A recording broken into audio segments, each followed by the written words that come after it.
in a hot dog contest, he's a winner. Let's turn it over to Michael Skinner. Go ahead, buddy. Oh, I love your intros.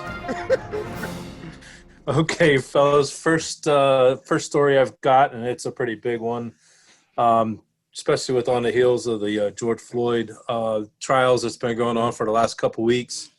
Mr. Dwayne Wright was shot and killed yesterday afternoon in Brooklyn Center, Minnesota. What turned out should have been just a traffic stop turned into an absolute nightmare for him and his family and the officers involved. They stopped him for a registration was late on the license, and then come to find out that they knew going in that he had some open warrants, that they were just trying to get him. The female officer, which they have not named, thought she had her taser in her hand, and you could see they had camera gear, both dash cam and body gear. She kept saying taser, taser, taser, which is what they are instructed to do prior to pulling that trigger.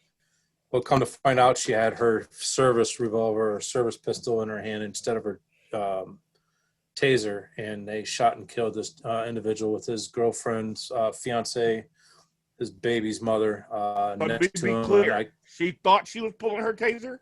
But come to find out, she thought she had her taser in her hand. And when I went in and did a little bit of research on this, and I listened to the captain of the force, or the commander of the police force, he even said that they're trained to have their pistol on their dominant side, and the taser is on the non-dominant side. So how she got switched up, the kid was asked to come out of the car. I shouldn't say kid, he's a gentleman, 20 years old. They asked him to get out of the car. He did.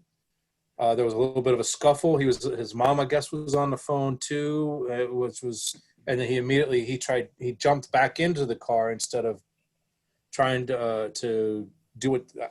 I don't know the whole story yet. Anyway, what happened is, unfortunately, she tragically killed him. It initially appears that it's a complete accident, mistake, not done malicious in any way, but we're not sure.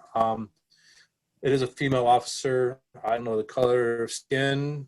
Okay. To me, it doesn't matter whether it's black, white, or indifferent. So before I hit the fish to start us off, I did not, for those of you who are new to the show, it came from GenX. This is a show about life, particular topics such as pop culture, world events, sports, and music through the eyes of Gen Xers, which we are.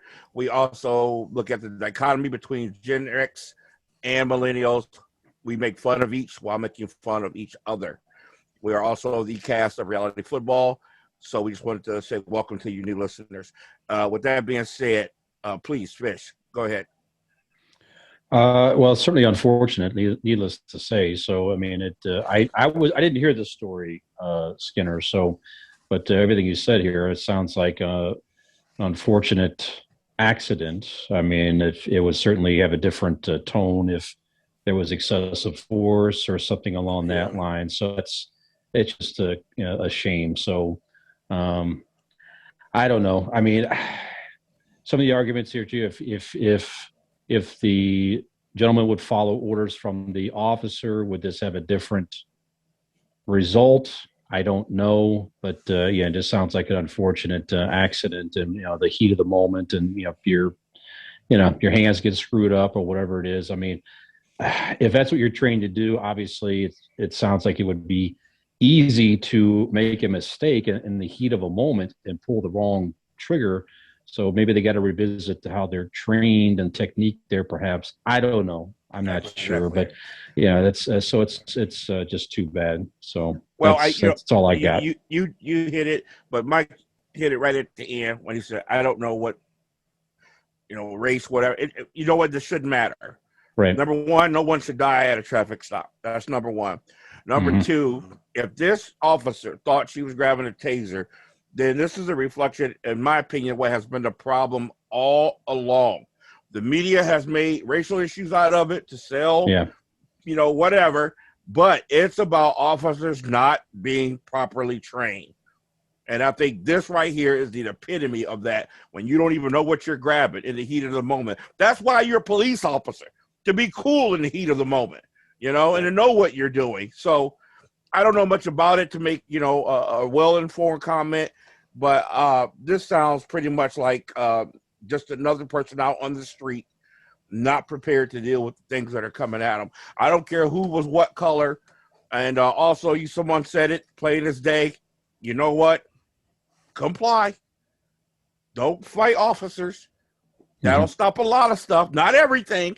There's been some police brutality, but for the most part, just do what you're told, and no one will have to draw on you, no matter what. So, right. Well, real quick, we have a millennial here on the cast this week, so let's get if you've got a take real quick, Mike, and we'll move on to a little bit easier subject.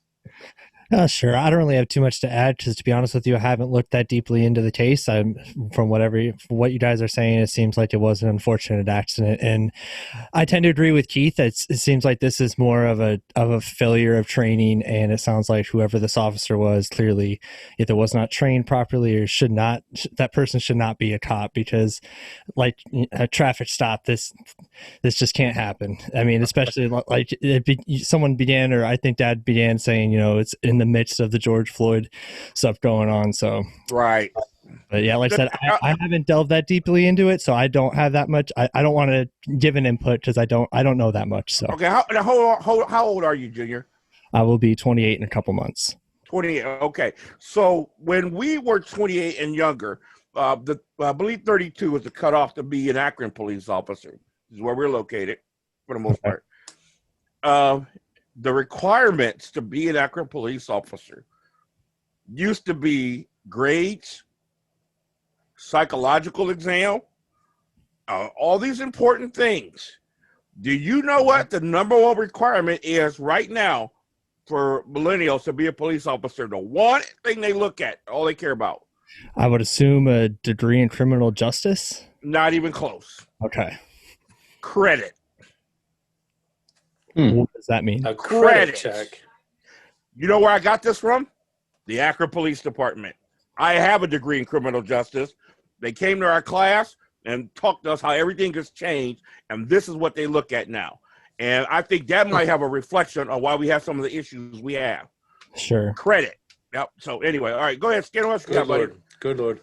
Okay. Do you guys know what happened here in our great state of Ohio today? A new law took into effect. Rain. Yes, it did. I saw that. I think it's going to benefit Fisher more than anybody. Ohio's. He goes for a guess. Right, no kidding.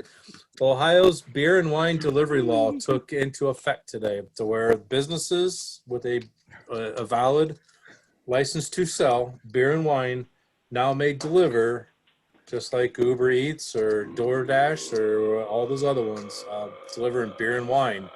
There is one stipulation: they're not into the liquor yet, the hard liquor, the whiskeys, and all those other things. There's some parameters that got to go into effect, or they got to get some guidelines with all that, but it's not far away that you can go and buy yourself a bottle of whiskey and have it delivered to your house. I got two things with that real quick. I'll get your opinion, and then I want to throw a Gen X versus millennial kind of question. I think it's pretty cool. It's going to keep people that need to do a beer run during their partying. They don't have to get behind a wheel and risk the lives of others. Yep. And most importantly, these businesses that have been shut down through this pandemic, these restaurants and bars, this is a revenue stream that they desperately need to stay and survive. They can't go much longer with the way things are going. So with that, so it's a survival. It is. Yeah. What do you got, Fish? Real quick before you go, Fish, I just want to say, making a beer run. See, when I used to drink, there was no such thing as making a beer run. I always bought enough the first time. Just wanted to throw that out there. Yeah. Preparation. Go ahead, Fish. You daggone kids out there. Get off my lawn. Go ahead, buddy. No, everything you said, Skinner, makes I agree with everything you just said there. So it's funny. I remember sitting around back in the day with like Cooper and just saying, man, if somebody could figure out how to deliver Taco Bell, they would make a fortune, because we're in line and all those crazy hours and stuff like that. And fast forward, here we are. Now you can actually have in the same delivery, or the same evening at least, maybe not the same delivery, you could have Taco Bell and beer delivered to your home. You know, this is what progress is supposed to be. It's the 100%. It's the complete opposite of that terrible last story. have people bring stuff like that to your home. And I agree with it. The safety thing is very nice because you're right. There would definitely be some people who will get behind the wheel of a car that should not, to run down the street and risk, hurting themselves and other people. I have myself in the day too. Don't get me wrong. So yeah, I think it's good for the business, good for the state. So that's what I tell you what, I see the pros. Mm-hmm. What you guys were just talking about. Cons 0. Moving on. Thank you. I have questions. How are they going to validate the ID pre-delivery? You know what I mean? That's things like that. Interesting. It's questions like that pop into my head.